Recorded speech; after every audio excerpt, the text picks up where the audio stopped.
One. Hello, everybody, and welcome back to Check Rock. It's been a minute, a long, long minute, a long, thick minute. Um, but we're back like we never left, and the Celtics won the finals. Sorry, that's on my brain. I had to say that. Anyway, this is the podcast where we talk about basketball, mainly the 76ers. I am Sean, in case you're new here and you haven't met us before. Over there is Marquise. I thought he was going to say his name. He Oh, didn't. Drop the uh, ball on that one. you didn't. But We didn't talk this out Aguilar, beforehand. Aguilar over here. Anyway, All right. yeah, we didn't rehearse it at all. He's a champion. Um, You don't you disrespect a champion. Okay. He's a fucking champion. Speaking of champions, congratulations to the record-setting Boston Celtics. Yay! They just won the 18th championship in franchise history, the most championships of any NBA franchise. They were previously tied with the Lakers. Yeah, congratulations to the Celtics and what's his name, Brad Stevens and Jason Tatum and Jaylen Brown, who won Finals MVP deservedly.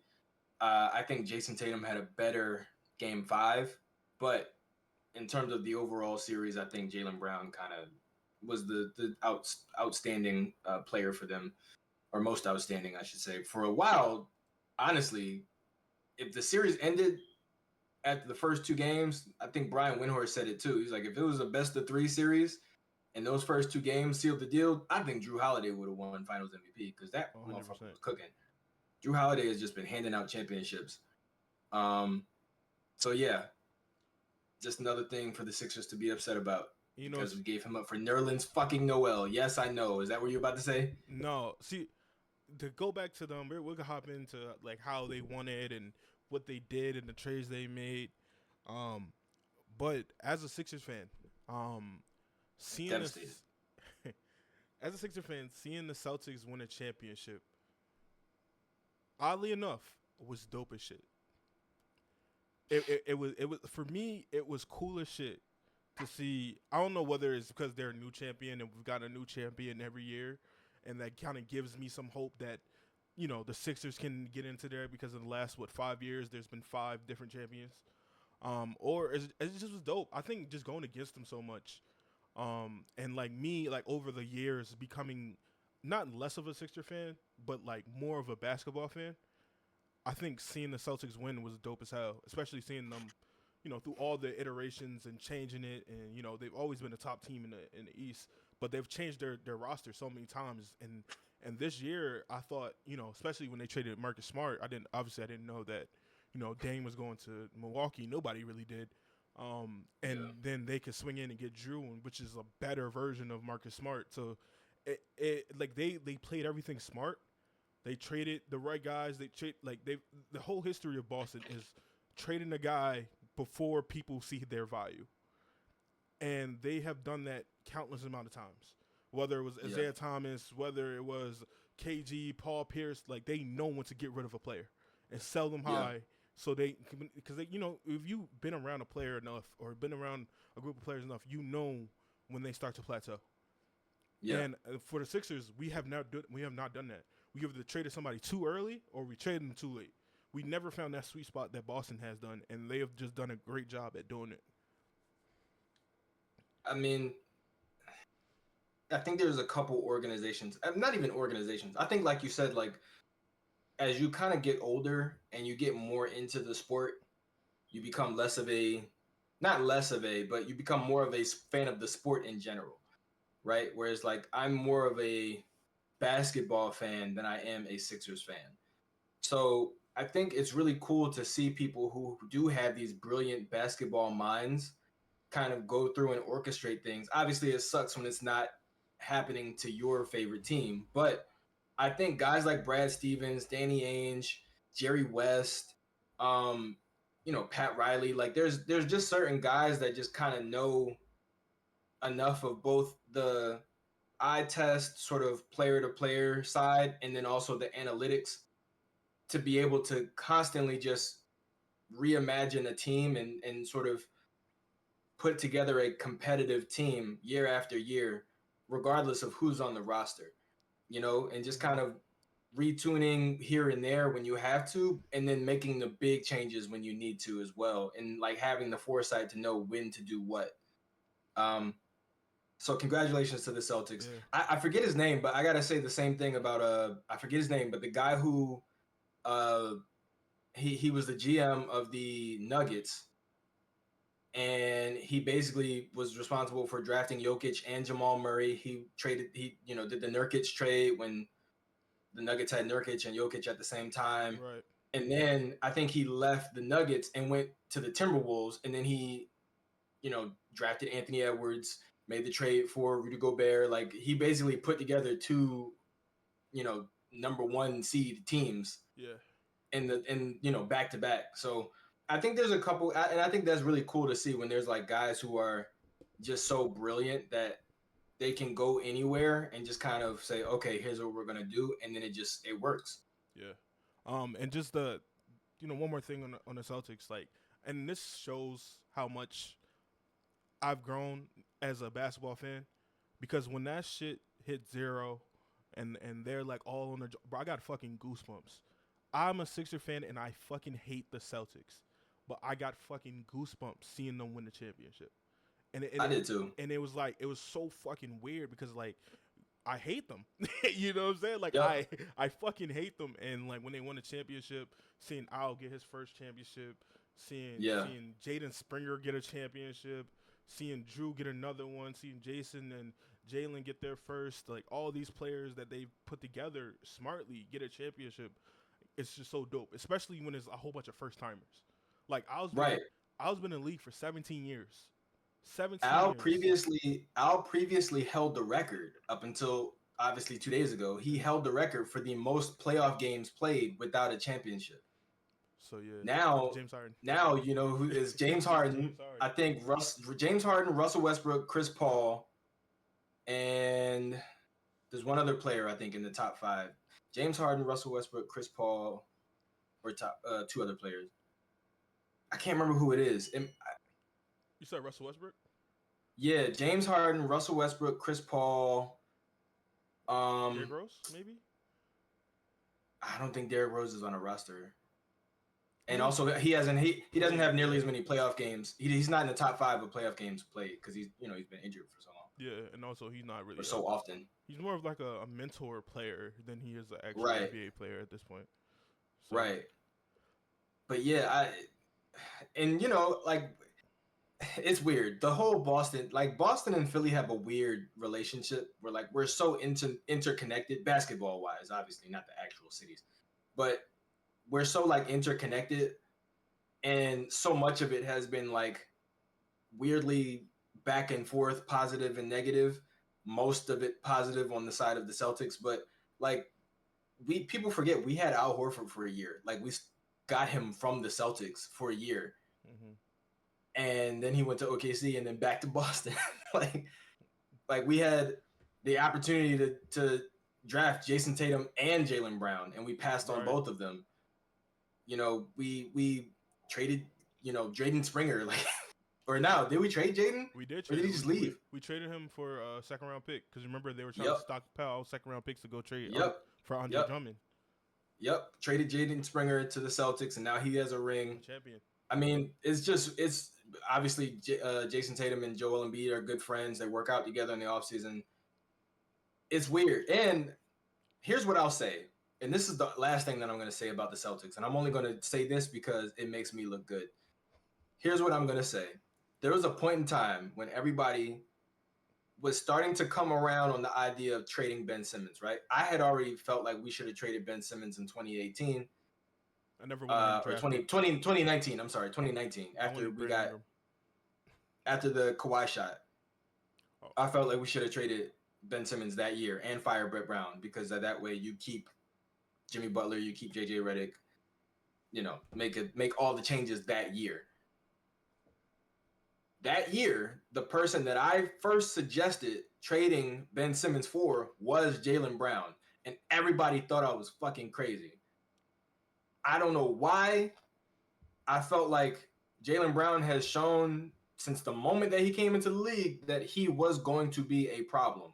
Yeah. I think the fact that he was already one of the best two-way players on that team, which was a conference finals team, it had been to the conference finals already. That in that time that he had been there was enough for like that to be worth it. And then at the time, because Ben Simmons' stock was higher, you probably could have got Jaylen Brown plus a couple picks. Right. Maybe not a couple first, but a couple picks at least. But would you really though? Because I don't. Yeah. I'm saying in the sense that if Danny Ainge was running that, and Danny Ainge Right. believes in what he does. He Right. believes in what he does. I don't think he would have traded Jaylen Brown. I think he would have traded Jaylen Brown for the right piece. I think if you look at the way the roster was constructed at that point in time, I'm pretty sure they still had Isaiah Thomas, didn't they? Yeah. Like if Isaiah Thomas in 2019, so yeah, Jason Tatum are your two best offensive weapons.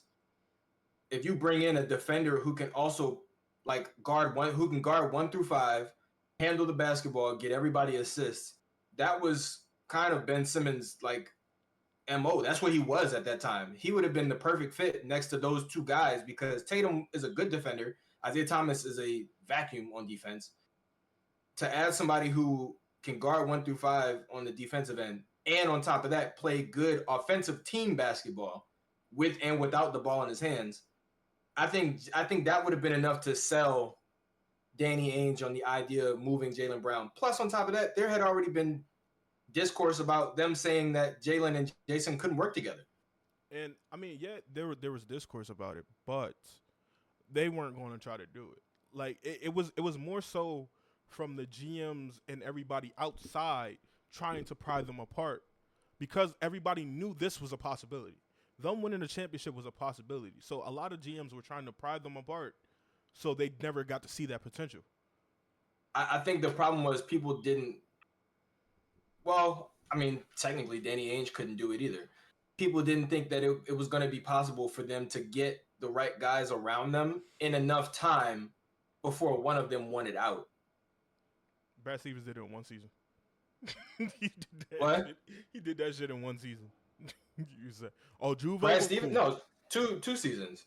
Oh, I mean, well, Derek White was the season prior, yeah. But yeah, like, kudos to them. There's a lot of talk. Kristaps too. People forget about the Kristaps acquisition. Getting Kristaps and Drew, I think, were the biggest difference makers. Like moving on from Robert Williams was like, some people were scratching their heads. Like, what are you doing? I'll question how much a difference maker Kristaps is. It's weird. It's a weird one. But they did not need him. Like that first game, he went off and it was cool and all. But like, they really didn't need him to play. Yeah. Here's what I'll say though. I think, and Gilbert Arenas mentioned this on his podcast. There's times when you need a player for a series. So I don't think they needed Kristaps against the Mavericks, but I think they needed him against some of the other teams that they faced. I think particularly against New York. But like New York's biggest issue was that they just didn't have any bigs. Or I'm sorry, Indiana. Was it Indiana? But this whole thing, Kristaps didn't play against none of them. He was injured. He did. Oh, he was injured. Yeah. That's what I'm saying. But still, even getting them to this point though, for them to be like clear number 1 seed, I think he was a factor in that. Do you think that Kristaps was kind of the Kevin Durant in the sense that Golden State probably could have won without him, but having a Kevin Durant, having that was just like we for sure are going to win. Yeah. Okay. Yeah. Not only that, but I think that was what secured them as the clear number 1 seed. Yeah. And like in the league. I think with just Jason, Drew, and Jaylen, they would have still been 1 or 2 in the East. But they had the by far best record in the league. And I think that was because of all of them.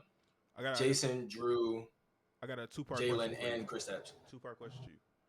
Can Boston be a dynasty? And also, are they set up to then repeat next year?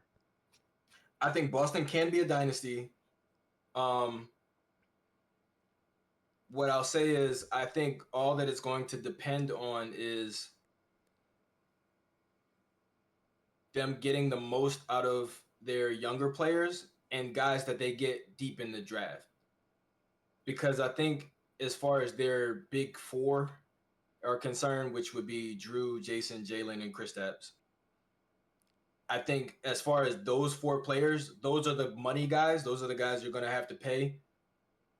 Al, I think, is at the point in his career where he probably feels like He has it's one more not really year. about the money anymore. I think he's happy in Boston. He might not even play for very much longer, especially now that he has a ring. Obviously, he looks like he can still go for like another 2 or 3 years.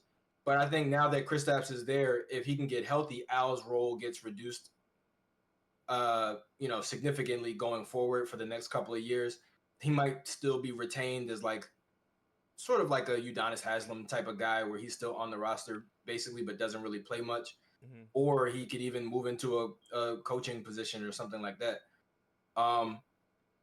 But I think it's going to come down because that's how it was with the Warriors. Like you pay Draymond, Steph, and Clay, and with whatever you have left, you try and just pick up guys here and there who can come in and who can play within the system and complement those three guys. So Derek White is on the last year of his contract.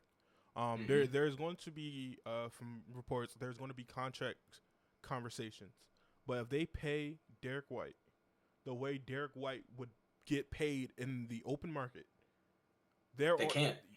But hear me out. They can because they have bird rights, but this would put them third apron, and when you're in Right. that third apron, you can't do nothing.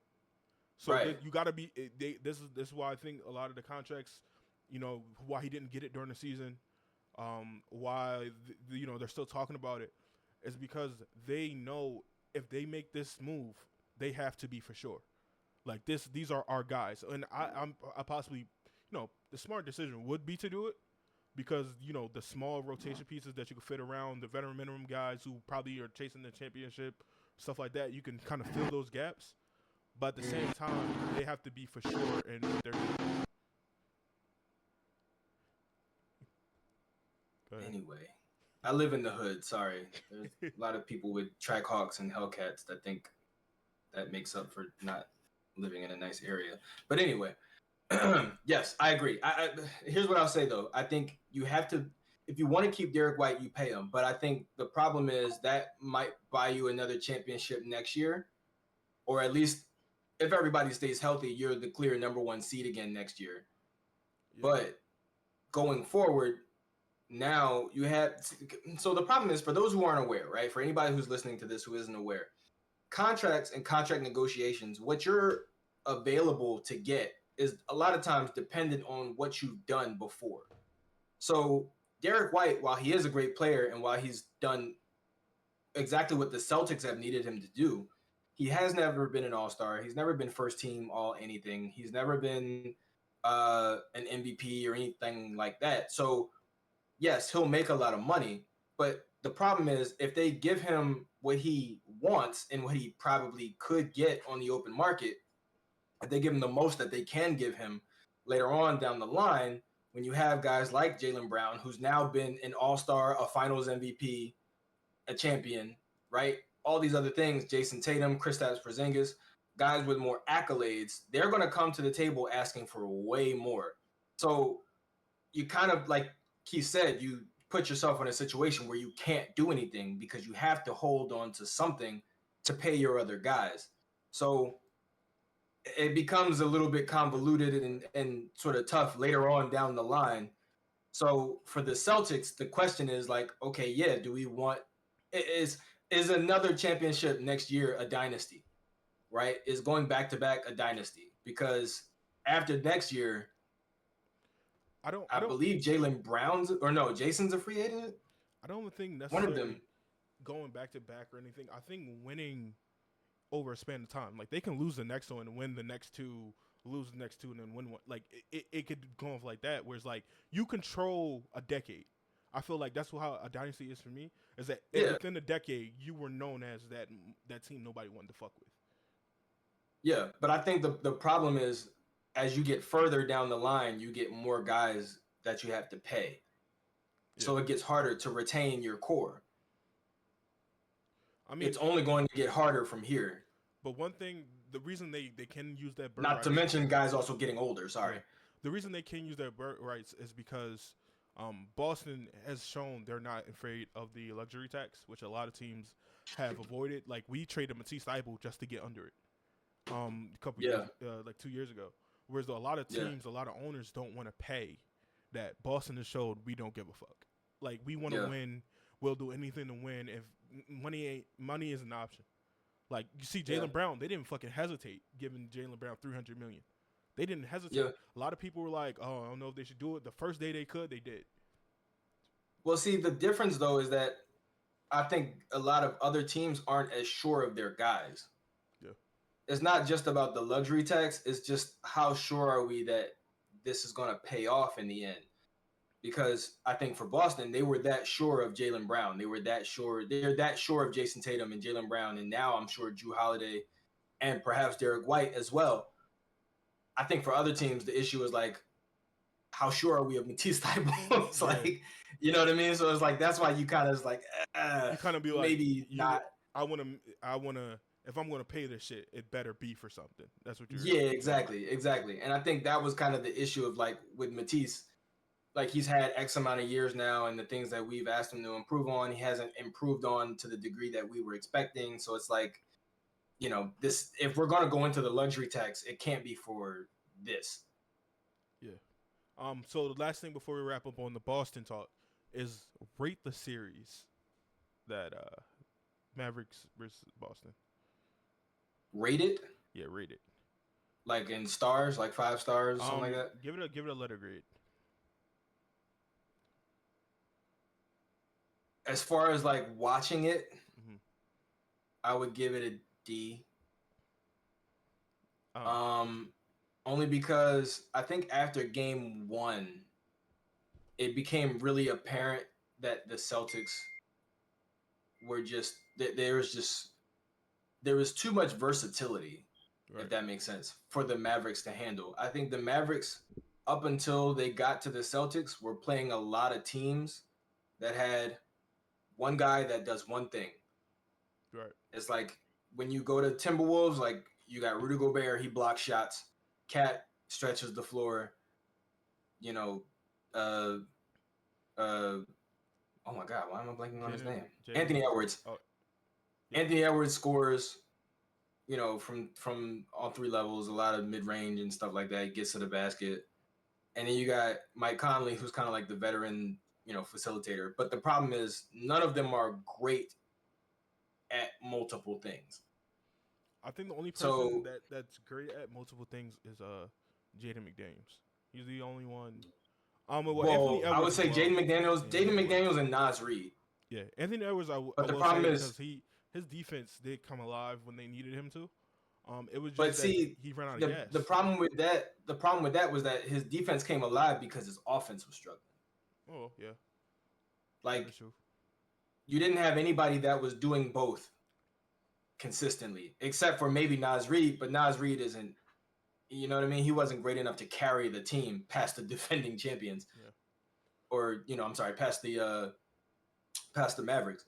So I think up until they got to the Celtics were the first team where you get to like a legit lineup where you have 3 guys who can guard 1 through 4. Bro, switching, maybe. Bro, imagine being Luka and getting a pick, switching off of Jason Tatum, getting Jaylen Brown, then calling for another pick, switching off of him, getting Drew Holiday. Like that shit had to be hell, and he still had a good numbers. Like he still had good numbers for what he had to go through. But a lot of his stuff was forced. Like a lot of stuff was just him going, "Oh, I have an opportunity. Fuck it, I'm throw it up." Like he was forcing a lot. And even with the back line, with the front court, like having Al Horford, who's not the most athletic defender, but he's a very, very smart player. He's a very savvy defender. Having Kristaps for a couple games, who again is just very long. He's mobile for his size. Like he's also been a good shot blocker and defender at times in his career, and having a very good coach who is able to make the right adjustments and just put the right guys on the floor, along with having a great defensive guard in Drew Holiday who can also hit shots and make plays for himself when he needs to. So the difference was like with the Timberwolves and with some of the other teams that they faced, the Mavericks could kind of play between Kyrie and Luka. where it's just like you go into the pick and roll and you just destroy them from the mid range with dribble handoffs or just pick and roll, like, one dribble pull ups or go into the basket or whatever. But that's against a team that maybe has two good defenders, right? Because you can put the ball in Luka's hands. If the best defender is guarding Kyrie, you put the ball in Luka's hands. If the best defender is guarding Luka, you put the ball in Kyrie's hands. And it's just that simple. When you have a team like the Celtics, if Jaylen Brown's guarding Kyrie, either Jason Tatum or Drew Holiday are guarding Luka. Right. So it's like your two scorers are being locked up. And on top of that, if they have a center out there, they most likely they did a lot of this. They put Jason Tatum on the center so he could play the roamer. So even off those picks, it was Jason Tatum blitzing. Yeah. Jason Tatum blitzing or Jason Tatum being there. And then, Derek Lively, he hit 1-3 in game 4, but like that was a route for the Mavericks. But like they were really playing them like they really took away all their weapons. One of the big things for the Mavs was they were throwing lobs to Gatford, lobs to Lively, lobs to PJ Washington. None of that shit.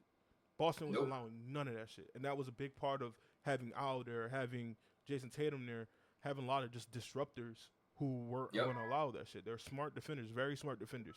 Not the greatest defenders, but smart. That's all you really need in NBA.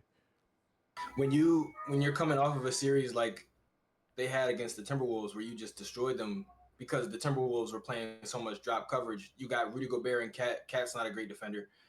Rudy Gobert is a very one-dimensional defender, I'll say. So it's like when he steps up, like you said, they're throwing a whole bunch of lobs. When he stays back, Luka and Kyrie are just killing him with the pull-ups. So I think they were in such a groove with just those two options that by the time they got to the Celtics, it was like, oh, that's not gonna work. Oh shit, what else we got? And they started scrambling and started doing shit that they hadn't really had to do all year. And you could kind of see it wasn't there. It wasn't as fluid as it had been in the series before. Yeah, because Kyrie had one good game that entire series. Yep. Had one. Yep. Well, two technically. In that closeout game, he was playing great, but it didn't matter. Yep. And that's another thing that I would give to the Celtics too, is that a lot of other teams were like, you got to stop who has the ball. Like, if Luka's got the ball, you got to try to stop him. Oh, Kyrie's going off. We got to try and stop Kyrie. The Celtics were like, no, fuck that. Lock up Kyrie, let Luka try to beat us by himself, and then go at him on defense. Yeah. Like when they're on defense, go at Luka, make him work, make him try and guard, and if possible, make him foul out, which they also got very close to doing. Yeah. So, or actually, I think he did. Didn't he foul out? He did foul out in Game 3. Yeah. Yep. So it was just a superior strategy, and it was a team that they just hadn't faced anything like that all year. And so my last remarks on Boston, because we've talked about Boston for a good almost 30 minutes now. Boston is just ready. They're built for any and everything. They're ready for any strategy you got. You want to run a 3-2. They got shooters. You want to play them straight up. They got ISO players. You want to like try to double a player. They have good passers. They have everything, and for them to have that. And for them to have majority of that locked down for multiple years is going to be trouble for a lot of teams for at least the next 4 years, at least 2-3 years, I should say. Yeah. So changing. Oh, you got something else to say? No. Changing gears. Do you want to get into the randomness? We're going to have time for both. Do you want to get into the randomness, or do you want to hop into Sixers? Let's hop into randomness, because I feel like there's so much to talk about with the Sixers, but at the same time, there's also a lot of it is speculation. All right, got you. First thing. OG is unhappy with the Knicks offer and is going to test free agency. What do you got to say about that? I think we should go after him if we can. The problem is we have, 90% of our roster is free agents this year. So I think there's a lot of decisions that the Sixers have to make. If it's up to me, I would say lock down the guys that you want to keep first. And then with whatever you have left, see if you can go after guys like OG. I think it's going to be hard because obviously first day of free agency, OG is going to get offers. He's going to get a lot of offers. So you don't want to take too much time. I think you can't do it. You cannot listen to me, people. You can't do it. It is not allowed. But if you could maybe talk to some of your players about what they're maybe expecting to get in free agency, you can have some deals written up, not done, but maybe written up before free agency starts. So that way, first day, you can lock down the guys you need and immediately start making calls to free agents about who you know, maybe could come and get to join the But team. here's the wrinkle in all of this. OG's agent is the son of Leon Rose. Leon Rose is the president of basketball operations for the Knicks. So this is a surprise because you would think that connection, they would have that already. They would already have some type of number and stuff like that, something like that, which really surprises a lot of people. Well, I think that's why he's unhappy with the number, because if you think about it, he shouldn't even know a number. Yeah. So like, no, they can. Under the new CBA, you can Oh. start. Once the season is over, you can start negotiating. You can have talks with your own. You can't players. sign. Yeah, You can talk though. Okay. No, you can sign. What? You can. I forgot what it's called because Pascal already agreed. He intends to sign a 4-year max with Pacers. You can. So you can that. sign like an intent. Yeah. So basically, Okay. nothing is official until July 6th. Free agency starts June 29th, basically at 12 o'clock. But nothing is official. It's basically the DeAndre Jordan rule. Nothing is official to July 6th. So if a player goes, oh shit, here's a trade. Oh damn, you traded him. I was actually trying to come here to play with him. All right, I'm not going to sign. It gives players basically a time to go. All right, I don't want to be there. Oh no, I got another offer. So either you're gonna up your offer, or I'm gonna go with them. So it gives players a lot of leeway. It's kind of like what they did with the draft. Yeah. So like, you know, for the people who aren't aware, if a player coming out of college declared for the draft and they did not get drafted, you were basically just stuck because you couldn't go back to college. You lost your rights. Now you can declare for the draft and then talk to agents, talk to teams and all that kind of stuff. And if you don't like what you're hearing, you can withdraw from the draft and go back to college and play again. Yeah. So OG potentially, now obviously, we're Sixer fans. We would love OG to come here. He's a perfect fit. Only thing that I worried about is the injury concerns. Played under Nick Nurse. Only thing, injuries. We have injuries to Joel, injuries to him. He's been injured like a lot of his career, so that worries me a little bit. But there's other teams. Like, what other teams other than us do you think can make a play at OG and has a fit for OG? I think depending on what their roster situation is looking like, possibly Miami. I think Miami, obviously they're in a bit of a pickle right now with Jimmy. I'm watching a stream and it's fucking dumb. Okay, let me be professional, Marquise. I got to turn it off. All right, great. So I think the Jimmy situation is kind of looming over Miami right now. But as far as play style and fit, I think OG could fit in Miami next to Tyler Hero and Bam and those guys. In a situation like that, in a situation like that, it would have to be a sign and trade. Because Miami doesn't have the cap space to then sign OG. So another place I thought that would be a good fit, especially after what they did in the playoffs, I think the Mavericks, but that also will be another sign and trade. I think he fits in perfectly, especially with those two guards. Him just kind of being that. Hopefully you can keep a PJ. You didn't have to trade like a PJ, stuff like that. I'm pretty sure a lot of teams would want a PJ, would want a Gafford after seeing what they were doing. Even Derek Lively.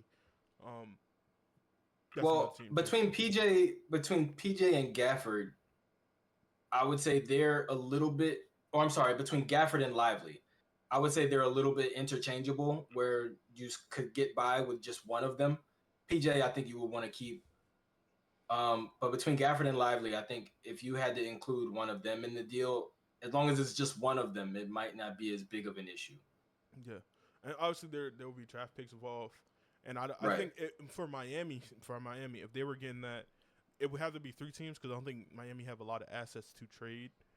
In that situation, like I think Duncan Robinson, other than their like stars, is the most viable piece they have still on roster because Caleb Martin is a free agent. Hayward Highsmith is a free agent. A lot of their guys are free agents. So maybe trading, that brings up that rumor of trading Jimmy is probably their best option because he is the older player. He is the best player. So Yeah. getting that value that you would get back from Jimmy would be bigger than anything you would get back from Tyler Hero or Bam, stuff like that. And they're also significantly younger. So I think they would go that route if they had to. It doesn't look like they want to, but Jimmy is kind of like, I want my contract. I want to be financially secure. Going into this will be Jimmy's last big contract before it's probably over for Yeah. his career. So that is something to watch out for the Sixers and obviously the whole entire NBA. And another team instead of the Sixers for Jimmy Butler that I'm like really intrigued on is the Warriors. The Warriors got a lot of picks and they got a lot of young players. That would be interesting. That would be interesting because I think it would be not only Jimmy's last chance, not last chance, but Last big possibly contract, his yeah. last chance. Yeah, Last big contract, but also to actually get a ring. I think between Jimmy, Clay, Steph, and Draymond, they could get one more. One more. I think if you put the right young guys around them, I think now having been in the Warrior system for a while, I think Andrew Wiggins has like humbled a little bit. He's kind of found his niche and found his role. I think Andrew would have to be part of that trade. Yeah, but I mean, I think going to Miami, I think there wouldn't be the pressure of like, I have to be the guy. It's like, no, I think you're getting a good player in Andrew in return. I think the Miami Heat would be okay with getting Andrew in return. I think kind of with the Sixers like situation, if we get trade for Jimmy, I think there's a third team involved because I don't think the Miami Heat wants to go backwards, and I feel like obviously Andrew Wiggins for them is going backwards. I think that it has to be a third team involved that they can ship whatever is coming into them and turn it into another star to pair with Tyler and Bam. So I think any trade for Jimmy would have to include a third team, especially for the top teams. I'm not trying to give up everything because I'm still trying to win. So a third team would probably most likely be involved. I see probably like Atlanta Hawks, a team like that who are probably going to trade one of their stars in the offseason anyway. Probably DeJounte. Yeah. Maybe Jimmy goes to the Sixers, DeJounte, DeAndre Hunter, and somebody goes to the Miami Heat. The fucking Hawks get all the picks. So now you have all their picks on top of that picks and probably the picks that we would trade into it, the picks that Miami would throw in. So Atlanta can then possibly even trade Trae Young and then do a full rebuild with a whole bunch of picks. So situations like that can play out. My next random thing is the Bulls are being stingy with Alex Caruso. They have turned down multiple trades for first round picks for Alex Caruso. Their people and their new management, they want to win. They are expected to try to bring back DeMar DeRozan and stuff like that. They're trying to keep this team together that hasn't done anything at all. But they're stuck in the mindset of we have to keep Alex Caruso to win. I don't know whether this is how they really feel or a ploy to up his trade value. But I would see being a Sixers fan, the 16th pick I would easily flip that for Alex Caruso. Easily. Sure. The problem is I don't even think that's what it is. I don't think it's a ploy. I think they truly believe that they can win with the team that they have. I think the Bulls are a situation. I think looking at the history, he might be back next year. Right. I think looking at the history of that team and the players that have been there for like the past couple of years, they've honestly just been plagued by injuries. Probably the most out of any team that I can think of that has actual talent on it. Right? Like if you have Lonzo and Patrick Williams and DeMar and Alex Caruso, like if you have all those guys healthy, Kobe White, Nick Vucevic, yep. If you have all those guys healthy and still have Andre Drummond coming off the bench, like that's not a bad team at all. I think the problem is on paper, the team could win, but they just have not been able to stay on the floor together. There have been moments where they look like a great team, a top 5 team. But again, it's when everybody's healthy, which is usually very short lived. Um, so it's tough. I think if you want to sort of stay pat and like hold on to what you have, I can see why they would try and do that.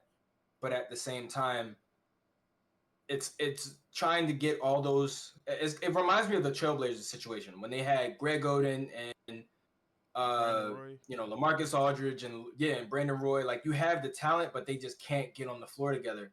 It reminds me of that situation where it's like when they played a season together, those three, LaMarcus Aldridge, Brandon Roy, and Greg Oden, the one season that they played together, they won over 60 games. So it's like they could do it. They just could not stay healthy. And I think that's kind of the situation that the Bulls are in. I don't see them being a 60-win team if completely healthy, but I definitely see them being a top 5 seed in the East. But at this point, trying to get them all on the floor together is like trying to catch lightning in a bottle. Like, it's probably just not going to happen. Our next very random situation. JJ Redick is most likely going to be the next head coach of the Los Angeles Lakers. But this morning there was a wrinkle thrown into everything when the Detroit Pistons dismissed Monty Williams of his job. Yeah. So now JJ Redick, obviously they tried to go after Dan Hurley, who is the coach of UConn. A lot of people thought that was like a smokescreen. Hey, because Dan Hurley was also in contract negotiations, and he felt they were saying that he felt like he deserved more money, so he used kind of from the Laker UConn, jobs. Yeah, he used the Laker jobs to get what he wanted out of UConn, and the Lakers used Dan Hurley to also throw a smoke screen because everybody was like, "Oh, they're going to get JJ Redick, and they're like, "Oh no, we really want him."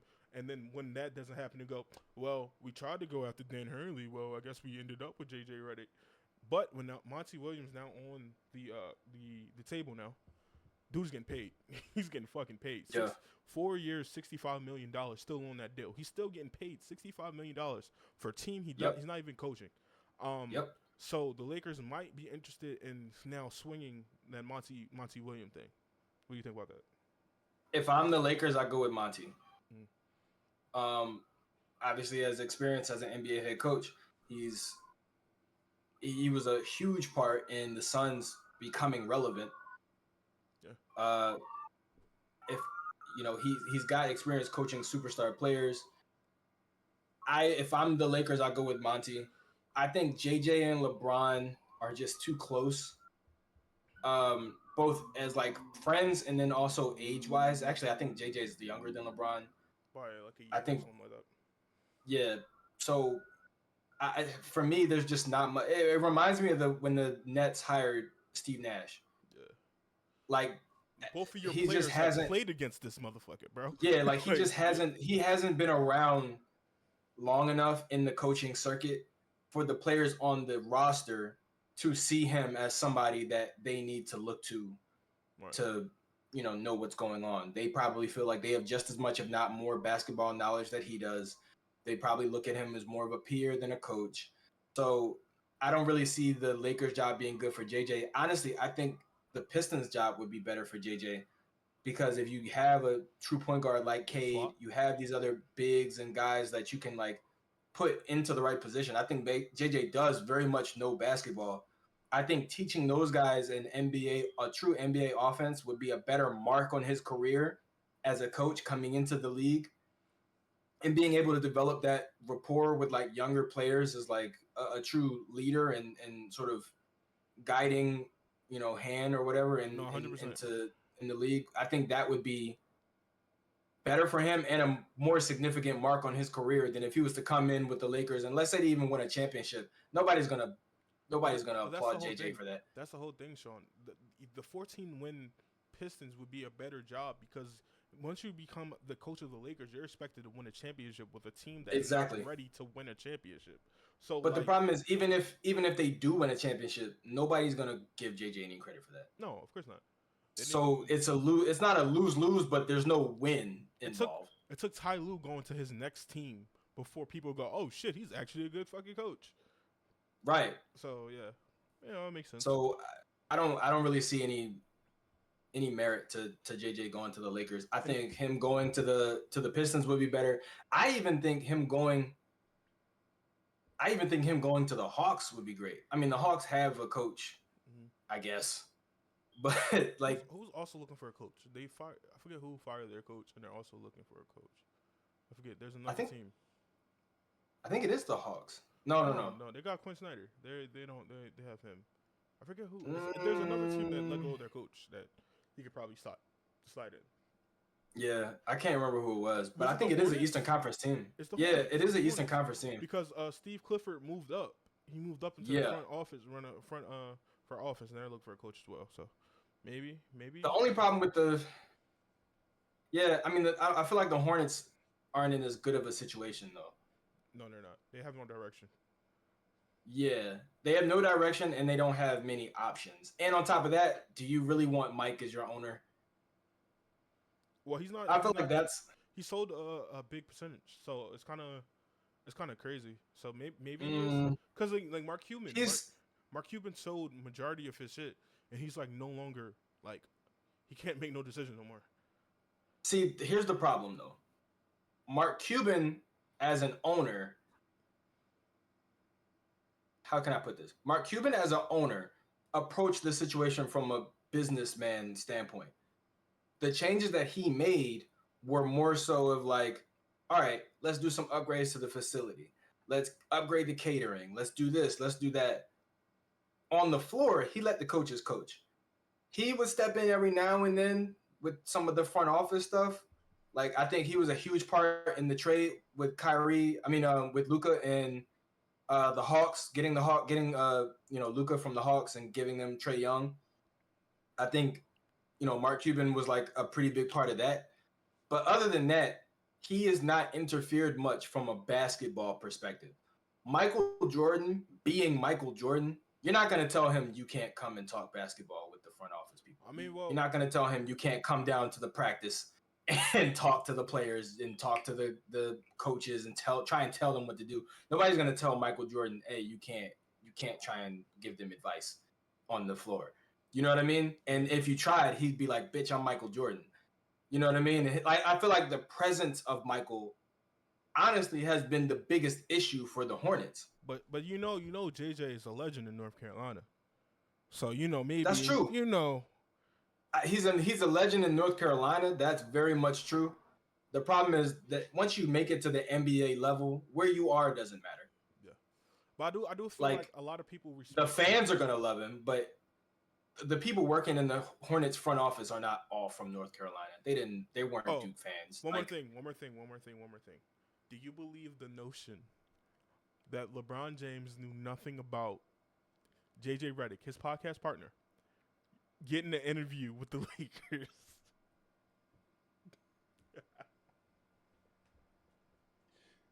That says a lot. Next question. Come on, man. Let's hop into the last. Oh, let me do the rest of what, bro? No, I don't believe that. I don't believe that at all.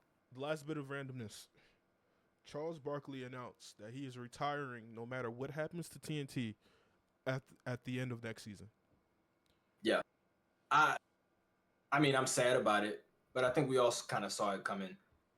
I think TNT having the contractual, talks and issues that they were having, along with Chuck just getting older. I think younger people, because they've just known Charles as the commentator for so long, they don't realize how long he's been doing it. Yeah. Next year, what I mean? At the end of next year will be his 25th season. Right. Inside the NBA. It's like when you put it in that perspective, how many jobs you gonna do for 25 years and not get tired of it? He's been on inside the NBA as long as I've been born. Yeah. Yep. Longer. No, I'll turn 25 next year. He turns at the end of next year. Oh, yeah. So yeah, I mean, it's not a shock. I think the thing that I like is that now it feels like they know, for the most part, they have a couple options of who can kind of step in. they've been having like a B-list crew. I don't mean Yeah, disrespecting them, but like they've been having the Candace Parkers, yeah. The Adam Lefkoes, Lefko. Jamal Crawford, Vince Carter. They've been Yep. having this lineup where they're trying to introduce new people and new sounds in events of this because these are all older guys, and I think. Go ahead. I'm sorry. this right here, I'm just saying this last bit. I also think about what's going to happen to Ernie Johnson. Ernie Johnson is the glue of it all. Like you can like I feel like it's hard to say you can replace these guys, but I feel like you can have another controversial person in like Chuck and stuff like that. The chemistry between him and Shaq, that you're gonna miss that. You're gonna miss a lot of stuff. I think the one guy who's irreplaceable is Is Ernie. Ernie Johnson, and Yeah. he's also one of the people older than been there for what 30 plus years. Yep. He's only been with TNT, and I just don't think Ernie has anything to prove going to another brand and continuing the show. I mean, obviously it's up there, it's up in the air. I just don't think he doesn't have to, and two, I just don't see it. Like, there's a lot of people that are going to lose their jobs that he has seen grow up in their jobs and seen behind the cameras. A lot of people that are going to lose their jobs that I just think Ernie would just step back and retire. Yeah. I think Lefko could do it. Not replace Ernie, but I think he could come in and Mediator. be a. Yeah, he can come in and he can keep the ship going. He can kind of keep things afloat. And as far as replacing Chuck, I think here's what I'll say. I feel the opposite way. I think Chuck is going to be harder to replace than Ernie. Mm. Not because not because Chuck is better at it or anything like that, but I think with Ernie, the thing that makes Ernie so special is the way that he's able to keep everything organized. But I also, think that. the bigger thing is Go how ahead. much they respect him. And Oh yeah, these are big personalities up on this board. And when absolutely. Ernie says some shit, or if Ernie trying to get into a conversation, and somebody see that he's not getting into the conversation, they be like, "Yo, Ernie trying to talk." Like that Yep. the respect he has Yep. from everybody. Well, I think that kind of comes from him just being there first Yeah, and him having a hand in teaching them how to do this job. I think now they have gotten to the point as a collective where they're good enough at it that you even see Shaq be like, it's 1, 2, 3. I'm two, you three, I speak second. Like hmm Shaq kind of steps in every now and then and kind of does it sometimes for him. Like yeah, I think now as a collective they've gotten enough experience that they don't need as much reining in from Ernie. yeah, for sure. So that's why I think somebody like Lefko, who at least has a relationship with all of them, where he's worked with all of them before, I think they like him and respect him enough that they're not going to just trample all over him. I think he can come in and he can do it. The reason why I think Chuck would be harder to replace is purely because of the relationship and the dynamic between Shaq and Chuck. Mm. I think a lot of what the viewers have become accustomed to is that sort of big brother, little brother bickering, bullying, but also love relationship that they have. Racing to the There's billboard, not pushing motherfuckers into exactly Christmas trees, right the pranks, the all that Grinch kind of shit. stuff. I don't Yeah, think there's anybody else that can come in and match that dynamic that Shaq and Chuck have. yeah. I think I the feel like that's for closest all would of be them though. Draymond. Yeah, but he's I think the farther from. closest would be Draymond because Draymond has the personality and the voice like Chuck has. He's very outspoken. He's going to speak his mind no matter what, and he don't back down from nobody. So I think Draymond could, and Draymond's kind of funny sometimes. I Mhm. think Draymond could kind of fill that role a little bit, but the problem is this motherfucker's still playing. Yeah. So obviously he can't do it. He doesn't have the time to dedicate to it as somebody who's actually retired. Time out. All right, I'm sorry. I'm watching the pop out again. Tyler the Creator just walked up on the fucking stage. Tyler's Is he performing? he's performing right now, bro. But like, all right, It's on if you on Twitch. I'm sorry. We're getting towards the end of the podcast anyway. He is performing right now. Amazon Music on Twitch. You can watch the whole okay, show. We're recording. This is going to come out on the 20th. We're recording this on the 19th. So if anything happens after this, obviously we're not going to talk about it because we are not there yet. we're not in the future like you are. He's performing with Shanae, and you know, um, So if you heard a clip of it, you didn't mean to because I did accidentally click the sound to see what he was for me. I didn't hear it. No, you wouldn't, but they will. Oh. Okay. So now to the 60 portion. Are you wearing a One Direction T-shirt? No, it's just like a novelty T-shirt that I found. It just says one way. Yeah, just one way. I mean, technically, it's a T-shirt with One Direction. Yeah. It's basically One Direction. You missed my joke the first time. Okay, it's all right. Okay, all right. I'm sorry. No, it's not funny now. All right. And last but not least, our Philadelphia 76ers. So there's been a Trash. lot of... Hey. Sorry. Hey, man, listen. They better do some right. I just had to watch our fucking rival lift up a fucking Larry O'Brien. So they better be getting this shit right. Obviously, this is a big offseason.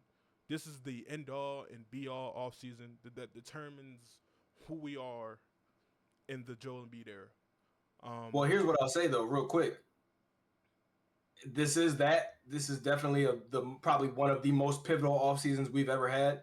But I think as far as flexibility goes, I think we're set up pretty well for it. Okay.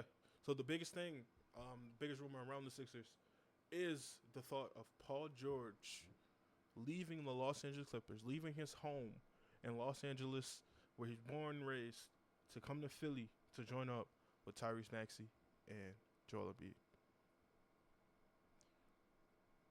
I don't like it. I don't like it. For specific reasons. Number one, how much is he trying to get? I feel like for him to leave, once again, that's the problem. To get him to come from LA, you got to throw him the bag. It has to be max. It's nothing less, nothing more. And I think the max for Paul George, if I am correct, is $212 million over 4 years. But hear me out. Paul George never asks for the max. He asks for years, and he asks to get paid more than what they were offering him. So Paul George might not even get the max. He just want more money than what they're offering him. So there's a situation where he could come here just because not only are we giving him more years, because they only were trying to give him 3 years, because they only gave Kawhi 3 years. Yeah. So if he comes over here and he gets an additional year plus more money, it doesn't necessarily have to be the max, which I do think that if he comes here, Daryl Morey is going to do anything and everything just to get him here. But there's a situation where he probably takes less than the max. I don't have a problem with Paul George. Specifically Paul George, the player. I think Paul is getting old. I think Paul has some injury issues in his past. And I don't think Paul is a difference maker anymore. I don't think no, let me rephrase that. I think he's a difference maker. But hear me out. We have never seen Paul George as a third option. We've seen him as a first option. Well, we've seen him as a second option, but we've never seen him as a third. Yes, that's correct. But is it because he's never wanted to be? No, it's not even necessarily he never wants to be. He's never been in a situation where he has to be. He's always had. I mean, he was just on the team with Kawhi Leonard and James Harden. But everybody knows that he's the number 2. He led them to the Western Western Conference Finals. But should he have been? He's led them to the Western Conference Finals when Kawhi got injured. He showed you what he could do as a number 1, but he just runs out of gas. His body just cannot take it. But you in a situation, if you're in a situation where you're the third option, you don't have to do as much. You really going to be locked in on defense. That's really what they need you to do. The two-way ability. When Joel goes out, you and Maxey take turns and stuff like that. His playmaking has gotten better. His defense is still there. His offense is taking a hit, but he's playing with a whole bunch of offensive players that is expected. And he would be here. He would have to do significantly less than he's ever have done. There we go. No, here's what I'll say though. Yes, that's all true, but that also goes into the factor of like, if that's the case, do we really want to give him all that fucking money? Because now you're running into the same situation as with Tobias. Now, granted, I'm not saying Tobias and Paul George are on the same level. Obviously, Paul George is way better than Tobias. But you're essentially throwing money at a dude because you want him to come in and do less than what he's already doing. That's what I'm saying. in a situation like that, could you negotiate him in a situation to take less money, than the max, but still get more money than the Clippers have offered, and still give him an additional year? A lot of these players, when they're getting their last hurrah, they value years over the money. If that's the case, then yes, get Paul George. If you can do that, get Paul George. Don't throw the bag at Paul George just because you want Paul George. Because what's going to happen is he's going to get here and Nick Nurse is going to be like, you're not the guy. Like, what are you talking about? And he's going to use him in a reduced role, and you're going to end up with another Tobias Harris, another guy who you're playing less or who isn't playing up to his contract. Not to say that he's not good. He's just not playing up to the money that you're paying him. And on a team where you have so many other free agents, where 90% of the team is up in free agency, you need to keep some of that fucking money. Like, you still have to go out and re-sign guys. You got Kelly Oubre, Nick Batum, Buddy Hield. You got all these guys that you need to possibly bring back. If you go out and you get Paul George, that's only going to be the third player like actually signed to a contract for multiple years on the roster. Ricky Council signed a 4-year deal, so I just want to say, nigga, ain't nobody. No, I know what you're talking. I know what you're saying. I know what you're saying. But in a situation where he does take less money, right? Say he takes they mold his contract in a different way where he takes less. Obviously, this is a hypothetical, and this might not happen, and whatever. There's also a chance he can go back to the Clippers. Like that's not completely rolled out. Even though Joel gave him a little side eye, stuff like that when I was on the panel together, but there's a chance he could go back. And what if they make his contract where he takes less in the first year, so they could still re-sign the guys, right? And then but then you end up with a situation where you have old ass Paul George making the most money that he's made in his entire contract. But this is the thing, though. You're really paying to fill out Joel's the last bit of his window. Like Joel, I'm just keeping it honest. He's 30. He probably got 3 years left of his like superstar prime. Probably got an additional 2 more of like a all-star plus, and then the rest we know is going to go down just because of the injuries and everything. And at that point, we would hope that Tyrese has learned enough. So then Joel is like being a fucking Tim Duncan. He's the Kareem. Kawhi. Yeah. Being the Tim Duncan to the Kawhi, being the Kareem to the Magic. Yeah. Like it's Magic's team, but he's Kareem. Yeah. So that's what you would hope would happen, right? He passed the baton to Maxey. Maxey is good enough and been through enough to now be the number one, be the face of the franchise. So you're really just going Paul George. Paul George probably got 2 more years of being Paul George before he's like corner man. You know what I'm saying? Like he's defense corner man. That's what he's going to eventually be. He's Robert Covington. Yeah, a better Robert Covington. You know what I'm saying? Like, so I would do that for these next 2 years.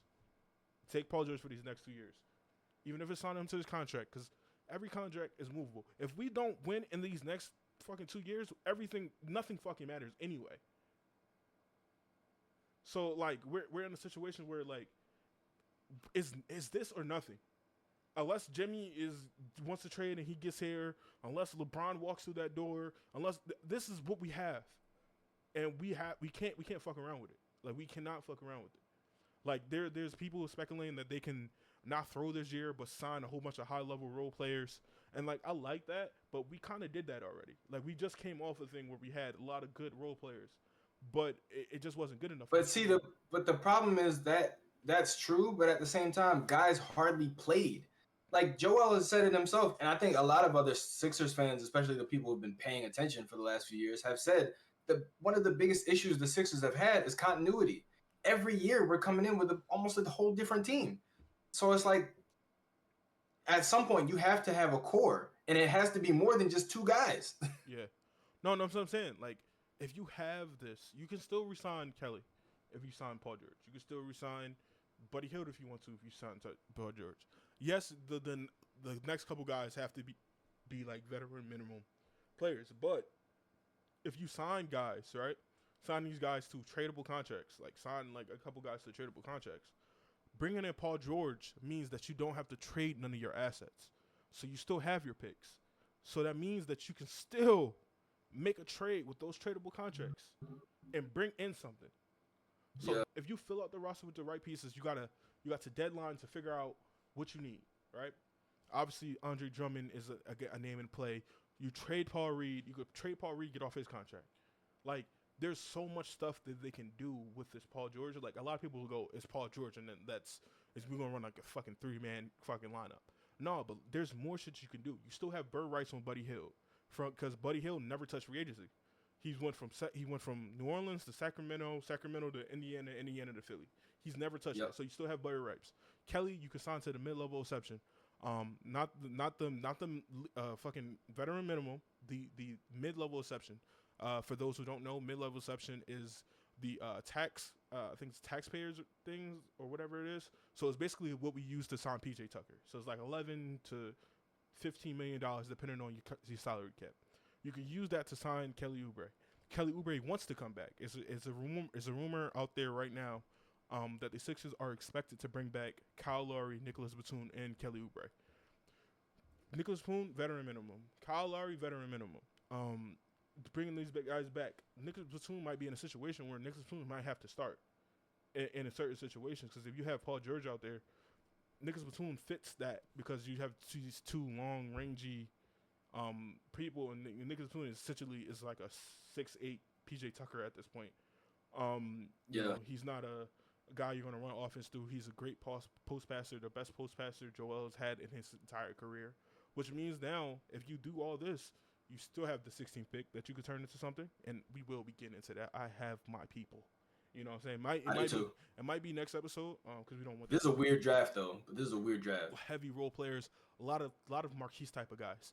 Like, I don't know. It's a good draft, but it's also a bad draft because this is one of those where it's like literally anything could happen. Yes. We don't know where guys are going. We don't know where guys are going, and we don't even know what their ceiling is. This reminds me of the 2013 draft. The 2013 draft, where everybody that was supposed to be good was terrible, and everybody that was not supposed to be good was fucking Hall of Famers. So, like, Giannis came out that draft.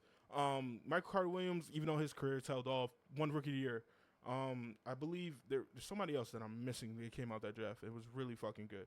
But, like, CJ McConnell. McConnell. Like, there was a lot of good players in the later half of their draft, and I feel like a lot of reason that draft was so weird is because it was a lot of older players coming into the draft. Right. This year is a lot of older players supposed to be selected in the first round. Probably the most sense. A lot of older players and foreign players, same as 2013. Yeah, a lot of foreign players as well. And guys who people just haven't seen play. Right. So a lot of these players are going to be shot in the darks. A lot of them are going to be shot in the darks, and it's going to be so fun because, like, listen, situations that happen, and we draft Tyrese Maxey 21st because of COVID, and they didn't get to see him in the tournament. And this is basically another COVID year, essentially. Victor Oladipo also 2013. Yeah, this is essentially another COVID type year without the COVID because there's a lot of Contavious Caldwell Pope. Yeah. Yep. So a lot of guys, a lot of role players. These are championship role players that is going to come out. That can happen. Rudy Gobert also 2013. Listen, late 2013. I think 27th. Yep. 27th. Yep. Pick overall, and I only guessed that because he wears 27. But he guessed that because he wears 27. But this is going to be a great draft. If we record next week, same day, right? Yep. It'll be 26th, and I believe the draft is the 28th. 28th. Steven Adams, 2013. Yeah. Kelly Olynyk, 2013. So great role players that are still in the league. Yeah. The top 5 picks from that draft is not in the league. Nope. That's what I'm saying. Nope. The top, because I think Otto Porter went 3rd. No, Victor. Is Victor still in the league? Victor's out the league. Oh, yep. Cody Zeller. Out the league. No, Cody Zeller revived his career. He was with the Heat. Yeah. He was with the Heat. I think that's it. Alex Len is gone. Anthony Bennett's gone. Otto Porter Jr. is gone, I think. I don't think Otto Porter Jr. signed with everybody. Yeah, he retired. Victor's gone. I think the only person in the top 5 that's still there is Cody Zeller. Yeah. Even Nerlens was the best player in the draft, supposedly. Out the league. out the league. Nerlens was the guy. He fell to 6 because he was hurt. Yeah, he was number one over. Nerlens Noel was supposed to go number one overall. He was supposed to go Nerlens number Noel, 1 overall. who had no talent other than blocking shots. He wasn't even And a good catching rebounder. lobs. He wasn't even a good fucking rebounder. He only Blocking shots and catching lobs. That was the only thing Nerlens did. It was like, yo, we gonna drop a lob threat, number one overall, and it was the best decision. That was the best decision. Fucking first pick overall, didn't have a 3-year NBA career like that. Here's what I'll say though about Nerlens. I think injuries fuck Nerlens up, and I think timing kind of fucked Nerlens up too, because Nerlens is one of those players who was really good at what he did, and then the league changed. Yeah, like Drummond. Like Drummond. Like they would have been great centers. Nerlens Noel, his rookie year, was a good player. He just didn't play a lot. Yeah. But the problem is, right after that, the league changed. So it's like, I think Nerlens Noel, fucking don't even want to say his name, Jahlil Okafor.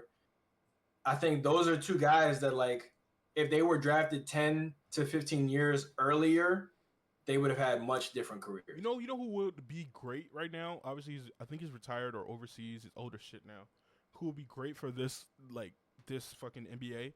Spencer Hawes. Spencer Hawes would be great for this NBA. He would be like a Kelly Olynyk type. Like rebounding, not really great at defense, just tall as shit, can space the floor. He would be great for this time. Like he was before his time. He was literally before his time, and he would have been making like $10 to $15 million in fucking off seasons. Like he would be making a nice little bit of money. So Elton Brand too. Elton Brand. So what else did I have? Oh, I said do you think they keep their picks? I believe they have 16 and 41. This is the Sixers, that is. Do you think they keep their picks? I think it depends on how free agency goes. Well, as far as like time out. Draft happens before free agency. No, I know. I'm talking about by the time we get to the draft, what's the talk? Like, what are the rumors? Mm-hmm. How's Paul feeling about LA now? Like, what's Jimmy feeling like with, Miami? Because if the whole issue with Miami is still there, obviously the 16th pick has to be a part of whatever sign and trade you end up doing with Miami. Mm-hmm. So you can't necessarily do the sign and trade during the draft, but you can sneakily maybe draft somebody that Miami wants. Yeah, and then just like hold on to them until the time comes. Weirdly enough, the Miami Heat have the pick right before ours. They have 15. Right. We have 16. Having back-to-back picks, and this draft was just like we both said. It's like heavy role player. Like heavy role player, you might find some gems that might turn to all-stars in the back of the draft. And you might plan on getting a guy that you end up not being able to get at all. Like I've seen Reed Shepherd projected to go anywhere from number 2 to number 10. So like, you don't know who's gonna be there at all. Sure, you might get one guy at 15, but if the guy you really wanted got taken 5th, now it's like, all right, let's try and get 2 guys. There's no mock draft that I've seen so far that have had the same top 5. Like we're talking about a lot of people. What's his name? Alex Sarr. Alex Sarr might go 3rd. Like like nobody knows. Like nobody knows, and like reportedly, he is not working out with the Hawks. He's I think he's like avoiding the Hawks. I don't know what it is. But they said that there's a report that they said they can't get a workout with him. They can't schedule a workout with him, so they might go with somewhere else. With the draft pick, it's crazy. It's crazy the league we are in right now, where a player can go, I'm just not going to do it. Obviously, we've seen it before with Charles Barkley, and also he's young too, so like he can just try and come back next year. Like it's not a big deal. No. I'm saying. There were people like if the Atlanta Hawks want him, right, or they know somebody else want him, they could still draft him. Yeah, like you could go, all right, we're gonna draft him. We know you want him. Give me this pick and something else to get him, like that. But the problem is, this isn't the draft for that. Mm-hmm. That's the problem, because I've seen people say, "Hey, Alex Sarr might be the best big in this draft." And I've seen other people say, I think that's Zach Edey. And it's like, you look at the projections, those two are way far apart as far as where they're projected to go. Zach Edey can literally go from top 10 to the beginning of the second round. Yeah. Like, that shit this is a weird draft. Wild. It's a weird draft. And not only that, this is one of the first times that you've seen somebody have the kind of show in this tournament that Zach Edey did and not even get top 5 or top 10 consideration. It's because they don't know how much his game is going to translate. Because like the offense was so much around him. It's like, yo, we're not going to give you a team. You know what I'm saying? Like, there's nobody. Yeah, I get that, but at the same time, he's the only person. Here's what I'll say: Zach Edey is the most NBA ready prospect out of all of them. I argue that. Devin Carter. Devin Carter is the most NBA ready. In terms, I would say Zach is higher because he has a full grown man body. He knows what he's good at, and he's consistent enough that I think it will translate to the NBA so is Devin instantly. Devin Carter, senior, out of Providence, knows dog on defense, spaces the floor, can play make. I think he's more versatile, but I don't think all of those things that he's good at, he's going to be good at instantly at the next level. For me, I think if your team is if you know, a lot of these guys are going to young teams because young teams have multiple first round picks and situations like that. Everything is situational. If you have a young team, bro, drafting Zach Edey is not the way because if you're trying to run, he can't run with you. But that's the thing. I agree.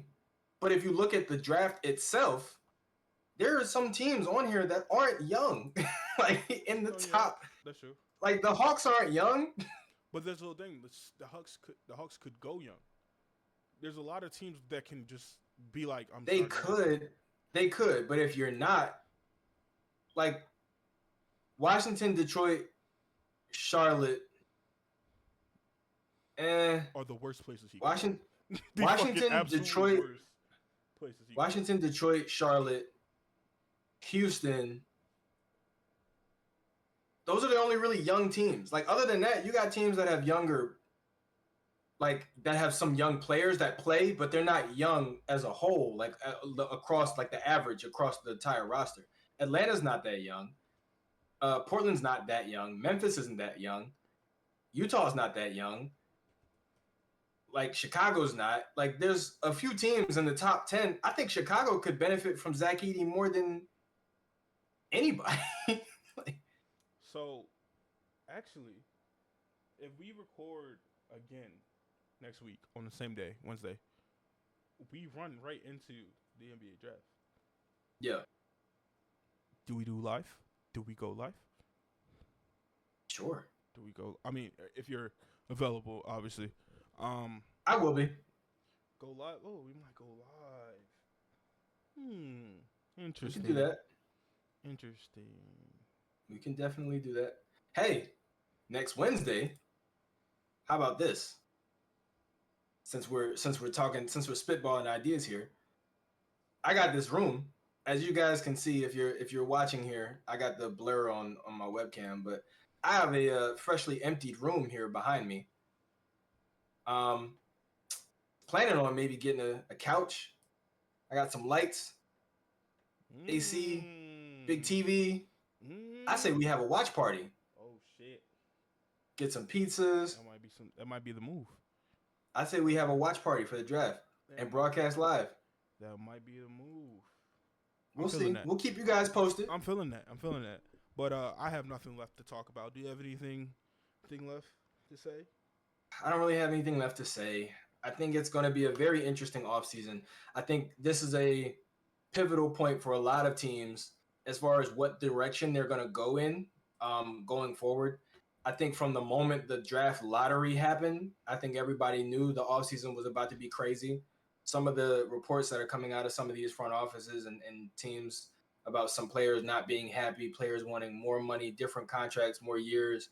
It's something that happens every year, but at the same time, it's rare. This is the first time that we're experiencing this in a year where you don't really know whose league it is. Does that make sense? Like Yeah. we're coming out of the LeBron Steph era into the blank. We don't Whoever know. wins it. We don't know who the guys are anymore. Like obviously, Jokic is here, Embiid's here, Jason Tatum, Luka, Anthony Edwards. Like you got all these guys, but there isn't really a consensus top dog. At least It changes not every in year. my opinion. Changes every year. So Number one, it changes every year. the number I one think. top five or top five players change depending on Yep. playoff success. For real, like I that's think how it is. I think as Keith mentioned, we've had a different champion every year for the past 5 years. Mhm. I think we haven't had a dynasty in 5 years. Since Like 2020, there's been a yeah, new like we champion. haven't It's two champion. we have not Unless somebody wins five I would straight. say we're entering the end, not even entering. I would say the Warriors dynasty is over. Yeah. Nobody's been able to go back to back. Nobody's been able to win, multiple even conference championships. Boston's come the closest. I think Boston's been in the finals twice in the past 5 years. Miami's been in the finals twice the past 5 years. Miami lost both. Boston's one of two.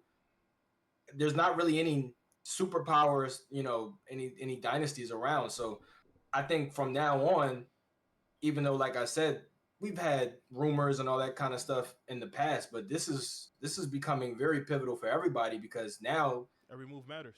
The throne's kind of empty. Every move matters. It's a fucking chess game. The whole NBA is in a chess game. It used to be. It's no more fighting for second or third place anymore. Right. It used to be how can I beat the players in my conference. Now it's how can I be the best team.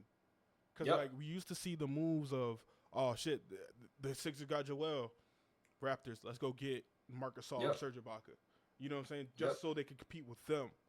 But now it's like the it's so even that any move, any injury, any cold night, any hot night from anybody can sway a whole fucking championship.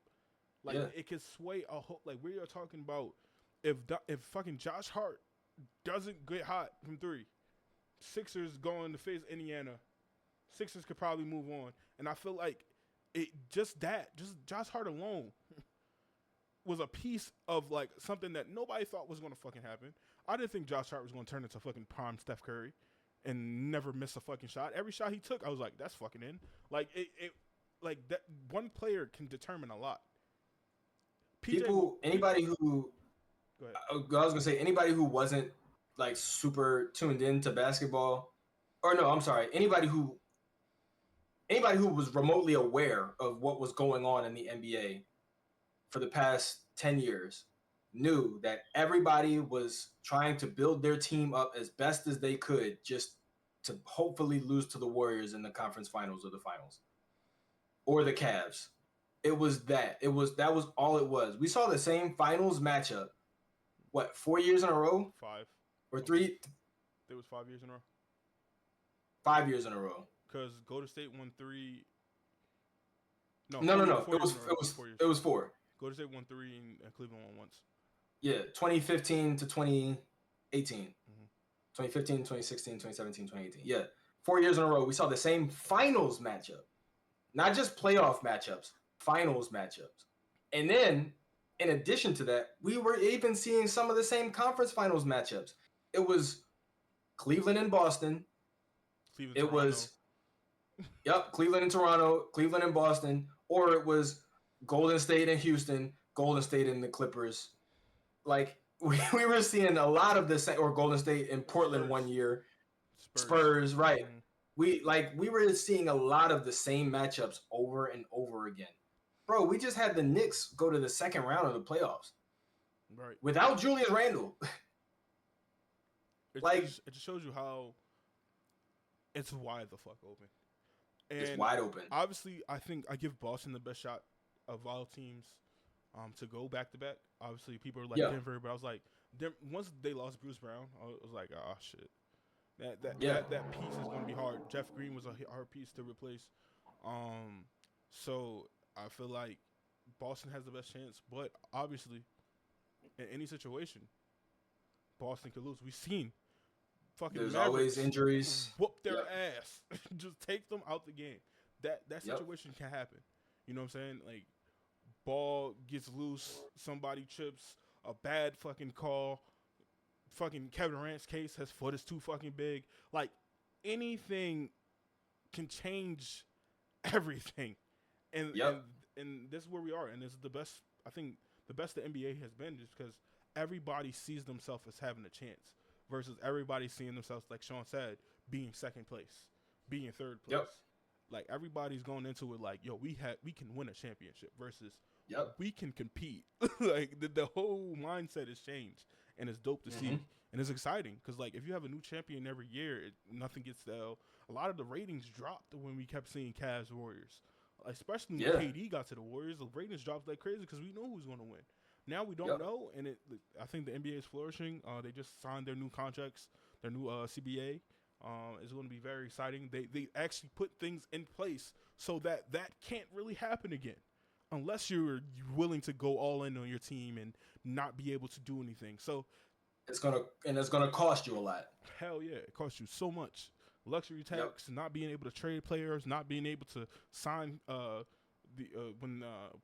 buyout market, not being able to trade. Like if you traded somebody, you gotta trade a 1-for-1. It can't be this person and this person for this person. No, like it. They're going. If you're gonna go on this run and you're gonna consider yourself a dynasty, you got to be willing to pay for it. I think that is. Or you gotta be good, or you have to be good. That's the thing. You have to be smart. Yeah. It's no more money ball. You gotta be smart with what you do. You gotta really recruit. You gotta really scout. You gotta really do your homework and make sure you get the right guys. But like, listen, Boston was smart. Milwaukee wasn't. Yep. They got their eyes got too big, and Joel said it best. Traded away the championship. Yep. Because if Milwaukee still had Drew Holiday and PJ Tucker, I don't really. They told PJ Tucker, "We're not going to pay you. Go out there and find somebody else that's going to pay you that money." And then went to Miami. And what Miami do? Go to the fucking finals. Yep. They don't. The Milwaukee does not learn, bro. Keep what you have, bro. Keep what you could have had Drew. Just not Thanasis. Not Thanasis. He tore his ACL. So talking about keep what you have. Don't not that. Okay, that's not what we're talking about. Because they're gonna point to Thanasis and be like, "Oh, we have been keeping." No. Obviously, we get into what the Sixers did, so I'm not going to get on too much of the Milwaukee Bucks because we missed out on a couple fucking things. You feel me? But traded Dante DiVincenzo, traded Drew Holiday, and didn't re-sign PJ Tucker. There's a lot of situations, and now you're like those guys all provided one thing that your team severely lacks, and that was defense. Defense. Yep. Anybody. They went from having one of the best defenses in the league to having the worst. It's at a point now where any guard like circled Milwaukee because they knew they was going to fuck off. They knew they was going to fuck off. They knew they couldn't drive to the rim because they had Giannis and Brook in that bitch. But they knew, perimeter. I got Dame. I got Malik Beasley guarding me. They knew it was free lunch. But I think that's the end of a very, very long hiatus for us, and we're happy to be back. Yep. You know? Very happy to be back. Very happy that the NBA is in a good place right now. Right. Optimistic, I'll say, for the Sixers. As optimistic as I can be, I guess. But yeah, guys, if you enjoyed that, make sure to hit the like button, hit the follow button if you're watching or subscribe button, if you're watching on YouTube. Make sure to add us to your favorites. If you are listening to this podcast on any of the online audio platforms like Spotify or Apple or Google Podcast, if you're one of those weirdos that uses Google Podcast. No judgment. But go ahead and add us to your favorites. And make sure to follow us on Instagram, I think we still have a TikTok or a Twitch or a Twitter. We have TikTok, Twitch. I'm going to be very active on them. I recently hopped back into my YouTube bag, and I've been growing like crazy. So giggity. So I'm getting better with the social media and reaching out to people and seeing that grow. So I'm definitely going to do the same for this. So expect a lot more, just a lot more of like the short form content, all that. Even after this, I'm gonna chop up some of us talking and put it out to spark some some conversations, some definitely some attention to us. So it's going to be very, very eventful. We're back. We're better. And we're black. Happy Juneteenth, everybody. We're brothers. We're happy and we're singing and we're colored. Da-da-da-da. Give me a high five. All right. Thank you for watching. five.